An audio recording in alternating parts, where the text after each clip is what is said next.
नमस्कार, आप सुन रहे हैं गूंज 90.8 एफएम, आपकी अपनी आवाज। मैं हूं आपके साथ आपकी अपनी आरजे कल्पना। शो है एक मुलाकात, और एक मुलाकात में आज हमारे खास मेहमान हैं डॉक्टर हर्ष भट्ट जी।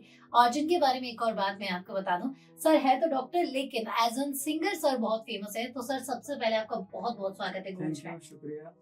सो आज हम बहुत सारी बातें करने वाले हैं सर के साथ। और सर जैसे कि मैं यहाँ आपका इंटरव्यू ले रही हूँ, वैसे ही कई सारे लोग हैं जो आपको देख रहे होंगे, और मैंने आपका इंट्रोडक्शन किया है डॉक्टर के साथ। तो मैं यही जानना चाहूंगी सर, डॉक्टर से सिंगिंग की जर्नी कैसे शुरू हुई? सबसे पहले तो गूंज के सभी लिसनर्स को और जो देख रहे हैं दर्शकों को मेरा नमस्कार और जय सिया राम, जय श्री कृष्णा। आज आजकल आप देख रहे होंगे एक बहुत छोटा सा बच्चा है, वो कहता है हाय हेलो छोड़ो, जय श्री कृष्णा बोलो। जी। तो मैं उसको फॉलो करने लगा हूँ। जी। वो बच्चा बहुत अच्छा लगता है। चलिए उन टॉपिक पर आते हैं। तो जैसा कि आपने पूछा कि डॉक्टर और सिंगर, देखिए क्या होता है कि शौक तो काफी टाइम से था, फिर धीरे धीरे जब सोशल मीडिया आया या चीजें प्लेटफॉर्म्स आए तो चीजें थोड़ी सी आसान हो गई। जी। तो फिर लगा कि चलो अपने अंदर जो भगवान ने एक दी है, कुछ भी खूबी दी है, जो कि मेरे ख्याल से सभी में कुछ ना कुछ होती है, उसको बाहर निकालने की जरूरत होती है।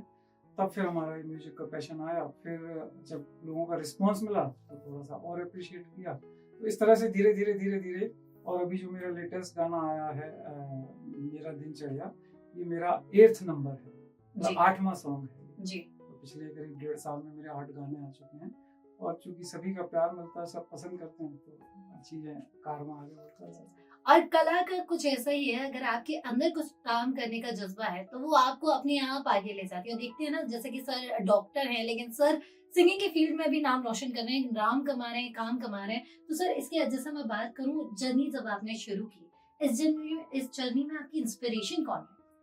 इंस्पिरेशन तो देखिए हमारे आसपास जो चीजें, जो घटनाएं घटित होती हैं, उनसे उन्हीं से हमको प्रेरणा मिलती है जी। बाकी मेरी जैसे वाइफ है, तो हम लोगों का काफी, मतलब 33 साल मेरी शादी को हो गए हैं, और थोड़ा सा लव मैरिज है हम दोनों की जी। तो काफी कुछ इस तरह से दिमाग में चीजें चलती रहती हैं। तो आप देखना, गाने भी जैसे मेरे देखना, वो एक मैसेज लिए होते हैं जी। और उनमें हमेशा आपको हैप्पी एंडिंग मिलेगी, कोई सैड, मतलब सैड सॉन्ग, या क्योंकि देखिए वैसे ही बहुत स्ट्रेस है, सब कुछ है, और हमारे आसपास सारी चीजें, बहुत सारी ऐसी चीजें जो किसी तरह का कुछ ना कुछ स्ट्रेस देती है। तो हमारा मेन पर्पज होता है कि हम उस स्ट्रेस से अपने आप कैसे दूर करें। तो थोड़ा सा रोमांस और ये लव सॉन्ग और थोड़ा मस्ती और थोड़ा वो सब आपको हमारे गानों में मिलेगा, बट हमेशा उसमें एक मैसेज होगा और एक ग्रेसफुल होगा। ऐसा नहीं है कि हम गाने के नाम पे कुछ भी परोस दें या कुछ भी अपने दर्शकों। हमारे गाने ऐसे हैं कि फैमिली के साथ बैठ के आप आसानी से देख सकते हैं। तो वही से हमारे बच्चे हमारे जैसे इंस्पिरेशन है। कोई भी चीज होती है, हम अपने बच्चों में, मेरी 2 बेटियां हैं, तो मैं उनसे पूछते हैं कि बताओ क्या सही है, तो हमें सजेशन देती हैं। आप देख रहे हैं जैसे प्रोड्यूसर लिखा रहता है हर्षिता भट्ट, तो वो मेरी बड़ी बेटी है। अच्छा। तो वो ही सारे गाने प्रोड्यूस करती है जी। और मैं कहूंगी कि पूरी फैमिली आर्ट से जुड़ी हुई है, बच्चों से लेके पेरेंट्स, और कहीं ना कहीं ये इफेक्ट हम अपनी डेली लाइफ में भी देखते हैं। जब आपको ऐसे सपोर्टिव लोग अपनी लाइफ में मिलते हैं तो वो आपको आगे ही ले जाते हैं। और कहीं ना कहीं एक फैमिली का जो क्राइटेरिया होता है, कहते हैं कि इंडियन फैमिली में आप एक दूसरे के सपोर्ट के साथ आगे बढ़ते हैं। तो मुझे लगता है सर की फैमिली इसका बिल्कुल बेहतरीन सा एग्जांपल है। एक चीज और ऐड करना चाहूंगा, मेरे जो जहाँ मैं आपको बताऊं, मैं क्रिटिकल केयर स्पेशलिस्ट हूँ, और मैं अपोलो हॉस्पिटल और नवजीवन हॉस्पिटल में काम करता हूँ, आईसीयू में जी। तो जो मेरे दोनों ओनर हैं वो बहुत अच्छे हैं जी। वो मेरे को बहुत हेल्प करते हैं, बहुत मतलब इंस्पायर करते हैं, सभी तरीके से हेल्प करते हैं।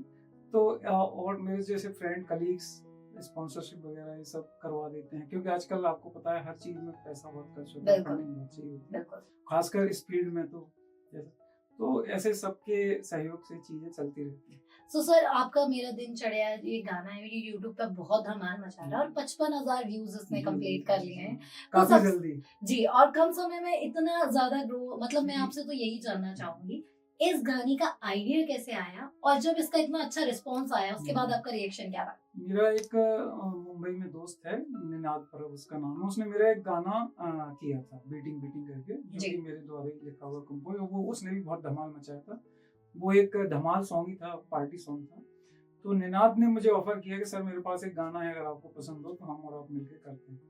तो उसने जब ये गाना भेजा तो मुझे बहुत दिल को छू लेने वाला गाना लगा, और तो मैंने कहा निनाद भाई, ये हम और आप मिलके प्रोड्यूस करते हैं गाना।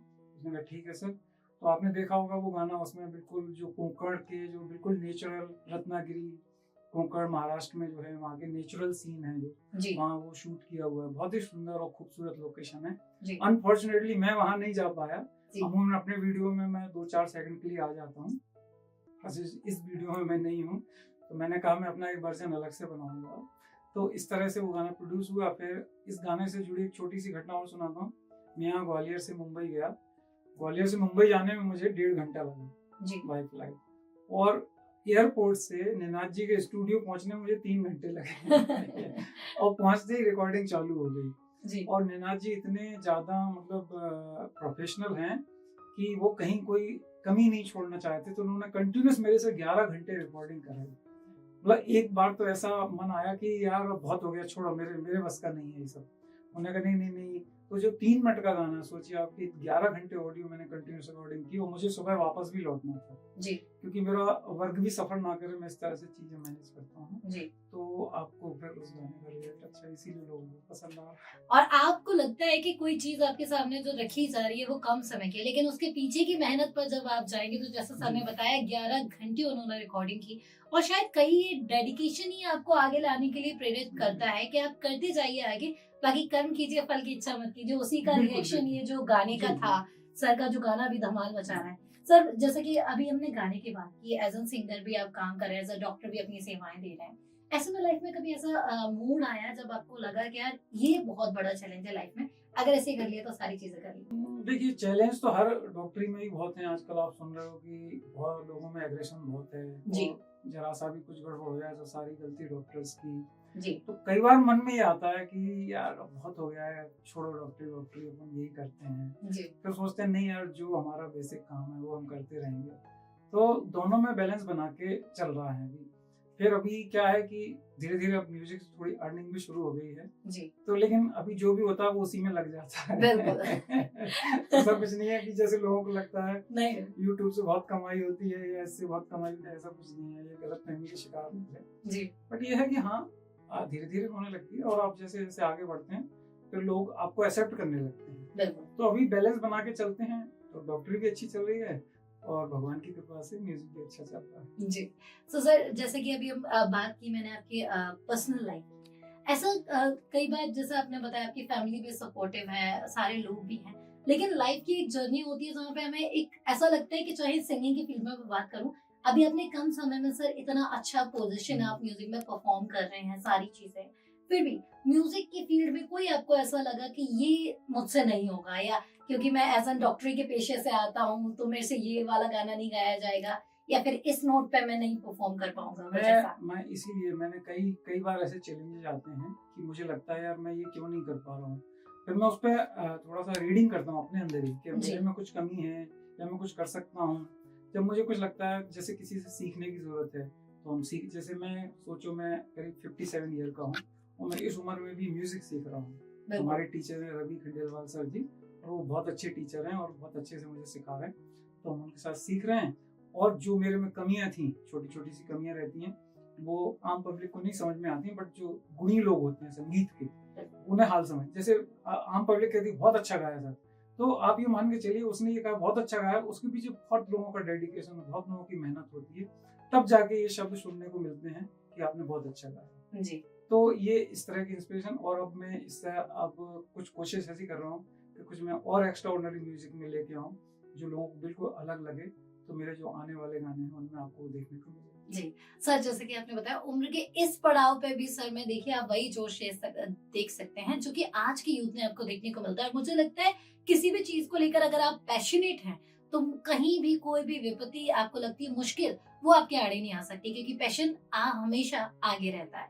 तो सर जैसे कि कई सारी चीजों पर बात की, मैं बात करूं आप उम्र के इस पड़ाव में भी बेहतरीन काम कर रहे हैं, दोनों ही प्रोफेशन में। कई बार यूथ जो छोटी छोटी चीजों को लेकर डिप्रेस्ड हो जाता है कि हमारी लाइफ में ये नहीं हो रहा तो हम ऐसा कर लेंगे, ये नहीं, तो ऐसे लोगों से आप क्या कहना चाहेंगे जो छोटी छोटी मुश्किलों को देखकर हार मान जाते हैं? ये बहुत अच्छा सवाल किया आपने, और मैं एक इसमें मैसेज भी देना चाहता हूँ। देखिए, जीवन में सब चीजें चल रही होती हैं, बिल्कुल ठीक है। हमें किसी चीज से ये तो सोचना ही नहीं है कि यार ये नहीं हुआ तो अरे अब क्या होगा, ये नहीं हुआ तो कुछ और हो जाएगा, वो नहीं हुआ तो कुछ तीसरा हो जाएगा। जैसे मैं किसी के पास किसी काम के लिए जाता हूँ, मैं कहता हूँ ज्यादा से ज्यादा क्या करेगा, वो मना ही तो करेगा, कोई जेल तो नहीं भेज देगा। बिल्कुल। ये जावेद साहब का डायलॉग है, जावेद अख्तर जी हैं जी। तो उनसे, और सलीम खान जी हैं, उनके जो मैं इंटरव्यू सुनता रहता हूँ, उनसे बड़ा इंस्पायर होता हूँ कि वो यही कहते हैं कि आप अपने वर्क को फुल्ली डेडिकेशन से करो, चाहे वो डॉक्टरी हो, चाहे कोई सी भी फील्ड हो। जैसे आप यहाँ आरजे हैं, तो आप फुल्ली डेडिकेशन से काम कर रहे हैं, तो लोग आपको अप्रिशिएट कर रहे हैं, लोग आपको पसंद करेंगे।